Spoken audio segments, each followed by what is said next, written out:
시시각각 매주 금요일에는 일상생활에서 발생하는 세금에 대한 고민을 덜어드리는 시간입니다. 서울시 마을세무사로 활동하고 계신 이창식 세무사님 오셨습니다. 어서 오십시오. 네, 반갑습니다. 네, 세금 문제를 사례를 통해서 쉽게 봅니다. 오늘은 어떤 내용입니까?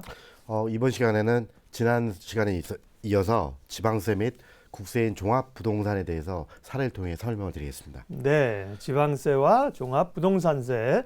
그러면 첫 번째 사례를 먼저 만나보도록 하겠습니다. 법인을 운영하는 A씨, 법인세 신고 가운데 법인 지방소득세 신고를 해야 한다고 하는데 어떻게 해야 할까요? 하는 겁니다. 그러게요. 지방세. 우리가 지방세라는 얘기는 자주 들었는데요, 세무사님. 네네. 지방소득세라는 게 있군요. 이건 어떤 겁니까?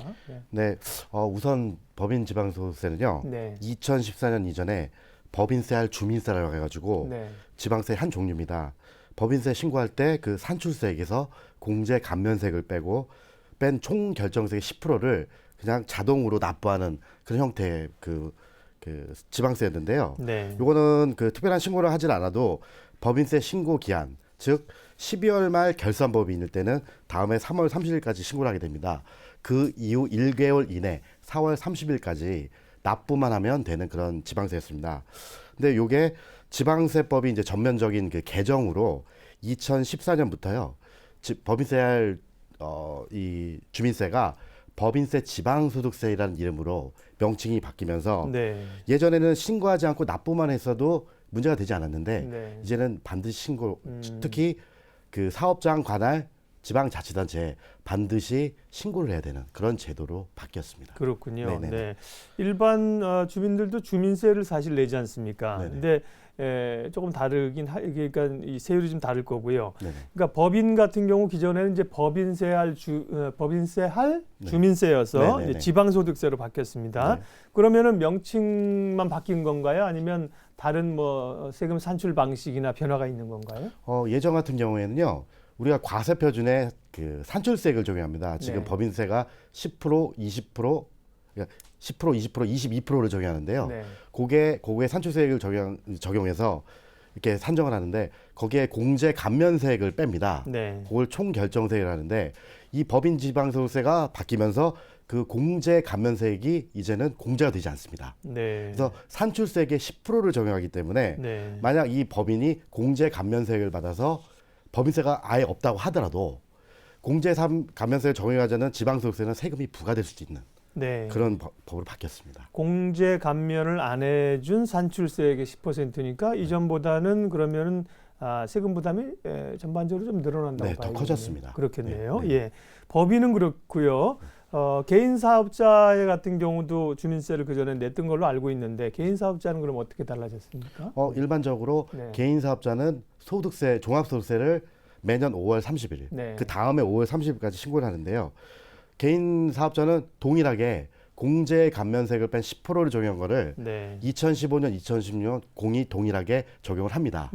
근데 요거는 신고를 안 해도 아직까지는 무방하고요. 네. 17년도 과세분에 대해서부터는 반드시 지자체에다가 신고를 해야 되고요. 네. 그 문제도 아마 그때 가서 아마 결정이 되겠지만 공제 감면세액이 요것도 적용이 안 되지 않을까 이렇게 좀 예상을 하고 있습니다. 네. 네. 법인이나 개인 사업자들이 이제 소득세, 법인세, 주민세 내던 것이 지방소득세로 바뀌었습니다. 이 이름도 바뀐 것도 바뀐 거지만 그 전에는 그냥 내기만 했는데 왜 신고를 꼭 하도록 이렇게 바뀐 걸까요? 취지는 뭔가요? 일반적으로 이 취지가요. 네. 그 어떤 지방자치단체들의 어떤 세원 확보가 네. 굉장히 중요하다고 이렇게 여겨졌기 때문에 네.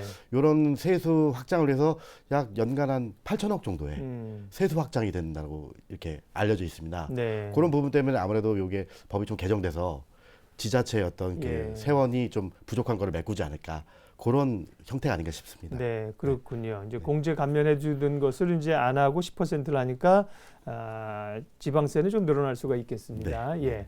자, 지방세 관련된 얘기, 지방소득세 관련된 얘기했고요. 두 번째 사례도 살펴보겠습니다. 토지와 주택 두 채, 일반 건물 한 채를 가지고 있는 B씨.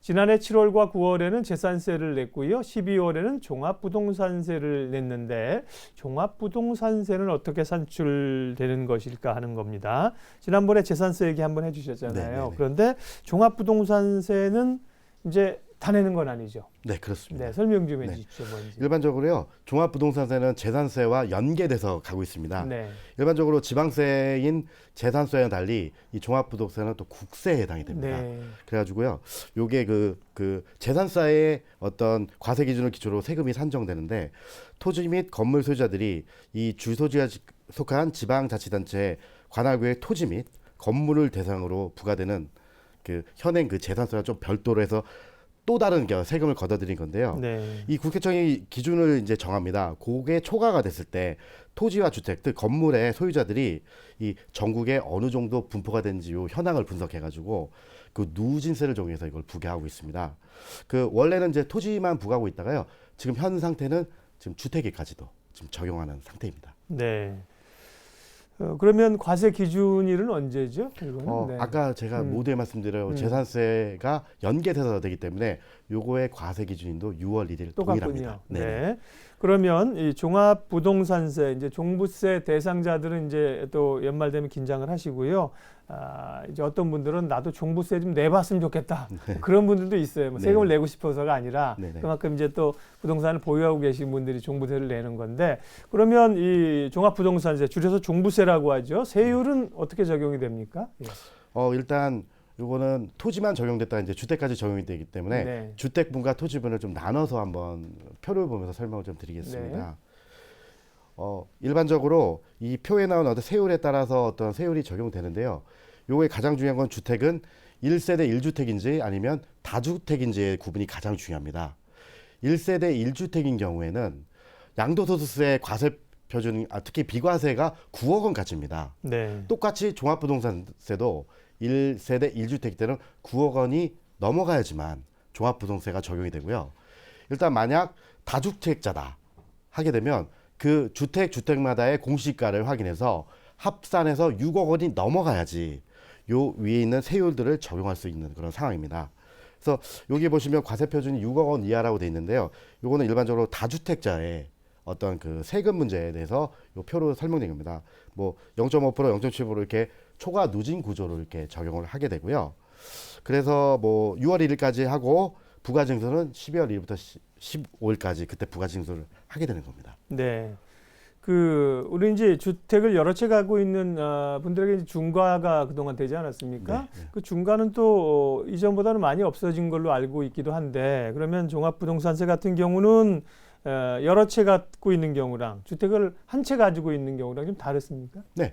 결국은 아까 말씀드린 대로 그 어떤 그 과세 기준의 어떤 가액이 달라질 수밖에 없습니다. 1세대 1주택일 때는 9억 원이 초과해야 되지만 거기에 종합부동세가 과세되고요. 다주택자들은 약간의 어떤 좀 불이익을 주기 위해서 6억 원으로 다운돼 있습니다. 예, 그거를 기준으로 해서 좀 차이점이 난다고 생각하시면 되겠습니다. 그렇군요. 네. 그러면은 이제 지금은 주택에 대해서 말씀을 하신 거고요. 토지에 대한 그럼 종합부동산세는 세율이 다른 겁니까?